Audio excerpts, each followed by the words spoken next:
ಒಳ್ಳೆಯ ಅಭ್ಯಾಸಗಳು. ಮಕ್ಕಳು ಚಿಕ್ಕ ವಯಸ್ಸಿನಿಂದಲೇ ಒಳ್ಳೆಯ ಅಭ್ಯಾಸಗಳನ್ನು ಕಲಿಯಬೇಕು. ಮುಂಜಾನೆ ಬೇಗ ಏಳಬೇಕು. ಬೇಗ ಮಲಗಿ ಬೇಗ ಏಳುವುದು ಆರೋಗ್ಯಕ್ಕೆ ಒಳ್ಳೆಯದು. ಹಲ್ಲುಜ್ಜಿ ಮುಖ ತೊಳೆಯಬೇಕು.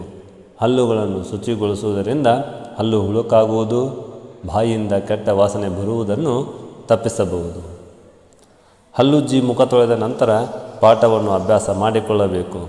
ಆಮೇಲೆ ಸ್ನಾನ ಮಾಡಬೇಕು. ನಿತ್ಯ ಸ್ನಾನ ಮಾಡುವುದರಿಂದ ಚರ್ಮ ರೋಗಗಳನ್ನು ತಡೆಗಟ್ಟಬಹುದು. ಸ್ನಾನ ಮಾಡಿದ ನಂತರ ಶುಚಿಯಾದ ಬಟ್ಟೆ ತೊಟ್ಟು ದೇವರಿಗೆ ಪ್ರಾರ್ಥನೆ ಸಲ್ಲಿಸಬೇಕು. ಪ್ರಾರ್ಥನೆ ಸಲ್ಲಿಸಿದ ನಂತರ ತಿಂಡಿ ತಿಂದು ಶಾಲೆಗೆ ಸರಿಯಾದ ಸಮಯಕ್ಕೆ ಹೋಗಬೇಕು. ಶಾಲೆಯನ್ನು ಸೇರುತ್ತಿದ್ದಂತೆ ಗೆಳೆಯರಿಗೆ ಶುಭ ಕೋರಬೇಕು. ಗುರುಗಳಿಗೆ ವಂದಿಸಬೇಕು. ಅವರು ಹೇಳಿಕೊಡುವ ಪಾಠವನ್ನು ಮನಸ್ಸಿನಲ್ಲಿಟ್ಟು ಕೇಳಬೇಕು. ಸಾಯಂಕಾಲ ಸ್ನೇಹಿತರೊಡನೆ ಕೂಡಿ ಆಟವಾಡಬೇಕು. ಆಟ ಮುಗಿದ ಬಳಿಕ ಮನೆಗೆ ಹಿಂತಿರುಗಿ ಕೈಕಾಲು ಮುಖ ತೊಳೆಯಬೇಕು. ಕೊಠಡಿಯಲ್ಲಿ ಕುಳಿತು ದಿನದ ಪಾಠಗಳನ್ನೆಲ್ಲ ಓದಿ ಬರೆಯಬೇಕು. ಊಟ ಮಾಡಿ ನಿದ್ರಿಸಬೇಕು. ಇವೆಲ್ಲವೂ ದಿನನಿತ್ಯದ ಒಳ್ಳೆಯ ಅಭ್ಯಾಸಗಳು.